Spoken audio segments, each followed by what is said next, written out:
안녕하세요. 오늘도 항백선사의 얘기를 좀 하겠습니다. 우리는 모두 부처 깨달음을 찾으려고 마음자리를 찾고 여러 공부를 하고 있습니다. 하고 있는데 항백선사가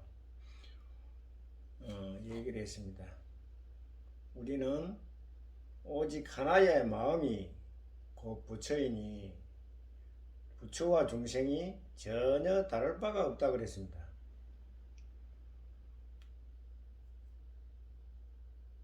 아니, 우리 모두에게 마음이 있지 않습니까? 마음이 있는데 그럼 우리가 다 부처지 않습니까? 우리가 다 부처인데 우리는 부처라고 믿지를 못하는 겁니다. 그리고 또 얘기를 했습니다. 다만 중생은 모습에 집착하여 밖으로 구하니 구할수록 더욱 잃는다 그랬습니다. 아니, 우리는 깨달음을 얻자면 밖으로 찾아야죠. 절에 가서 스님한테도 좋은 법문도 듣고 선사들의 책도 보고 여러 가지를 밖으로 찾아야 되는데 항백이 그랬습니다. 모습에 집착하여 밖으로 구하니 구할수록 찾을 수 없다라고 했습니다. 우리는 이해를 할 수가 없죠. 우리가 깨달으려면 밖에 가서 공부를 하고 하는 걸 해야 깨닫는데 밖으로 찾으면 못 찾는다고 했어요. 그리고 우리는 마음이 있으면 다 부처라 그랬어요. 항백이 부처로 하여금 부처를 찾게 하고 우리가 마음이 있으면 부처인데 부처가 부처를 찾는다는 겁니다. 부처가 부처를 찾는다. 내가 마음이 있으면 부처인데 부처를 또 왜 찾지? 마음을 가지고 마음을 잡으려 하니 아무리 오랜 세월이 지나더라도 끝내 얻을 수 없다라고 했습니다. 아니, 우리 마음이 있어서 마음이 부처라 그랬고 그러면 그 마음을 모르면 찾아야 되는데 마음을 가지고 마음을 아무리 찾아도 찾을 수 없다라고 했습니다. 왜 그렇죠? 마음을 가지고 마음을 찾으니까 찾을 수 없다. 그 말이 같은 말입니다. 내 자신이 부처인데 지금 내한테 있는 부처를 놔두고 바깥으로 부처를 암만 들먹고 찾으니 내 눈에 보이질 않는 겁니다. 아무리 한번 살펴보세요. 이 부처가 여기 있는데 밖으로 지금 찾고 있습니다. 밖으로 찾고 있으니 아무리 찾아도 못 찾는다라고 황백이 그랬습니다. 이들 중생은 생각을 쉬고 헤아림을 맞다 안 맞다를 잊으면 부처는 저절로 내 앞에 나타난다는 사실을 모른다 그랬습니다. 부처를 찾으려면 우리가 절에도 가야 되고 선사들의 책도 봐야 되고 뭐 수련도 하고 바깥으로 찾아야 되는데 그 찾는 걸 쉬고 가만히 있으면 부처가 내 눈앞에 저절로 나타난다고 했어요. 이게 맞습니까, 여러분? 부처를 찾으려고 쫓아다녀야 되는데 내가 가만히 이렇게 편안하게 아무 생각이 없이 있으면 부처가 나타난다고 그랬어요. 근데 우리는 평생을 찾기도 하고 안 찾기도 해도 안 찾아도 부처가 뭔지도 모르고 안 찾아도 부처가 나타나질 않았어요. 그럼 왜 그러십니까? 제가 황백 선생의 얘기를 조금씩 되짚어서 얘기를 해보고자 합니다. 한 개의 마음이 곧 부처라 했습니다. 부처인데 우리는 마음이 다 하나씩 다 있어요. 있는데 부처인 줄 모릅니다. 왜 부처인 줄 모르죠? 우리는 상을 가지고 있어요. 무슨 상을 가지고 있습니까? 부처다 중생이다 하는 상을 가지고 있어요. 그게 상입니다. 맞다 틀리다 하는 것도 상입니다. 그게 상이에요. 그게 생각을 일으키는 겁니다. 그 생각이 일어나면 부처를 볼 수가 없는 거죠. 그래서 부처를 보려면 그 생각을 쉬어야 되는데 우리는 살아가려면 생각을 안 하고 살아갈 수가 없죠. 생각을 해야 됩니다. 그러면 비유를 하자면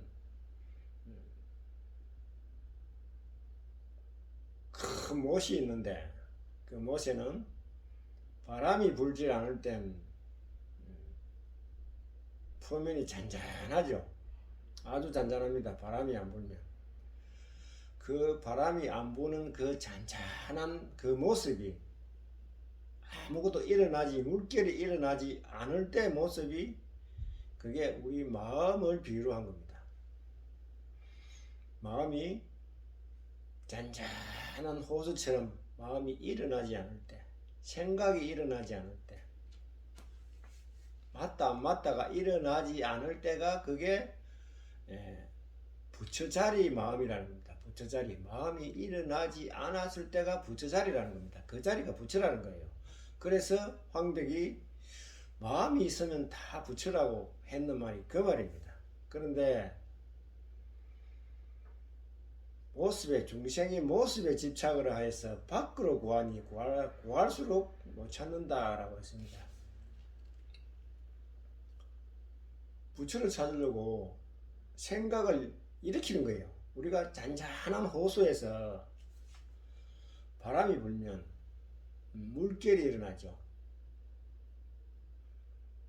잔잔한 호수에 바람이 불어서 물결이 일어나면 그게 우리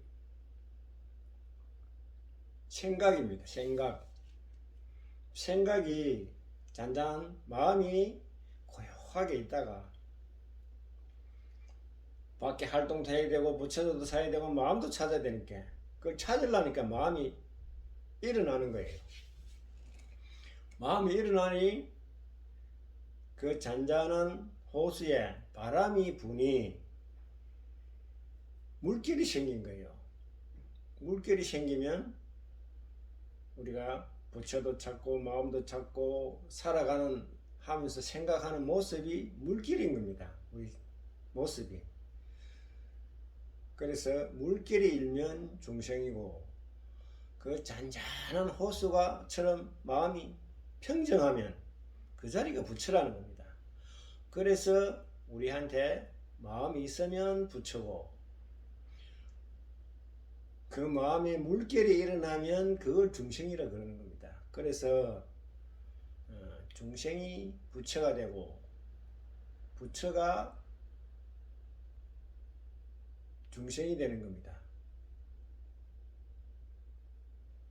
그래서 하나라는 말도 마음이 일어나지 않을 때는 부처고 거기서 한 마음이 일어나면 중생이라는 겁니다. 그래서 하나라는 겁니다. 여러분 이해를 하실런지 모르겠습니다.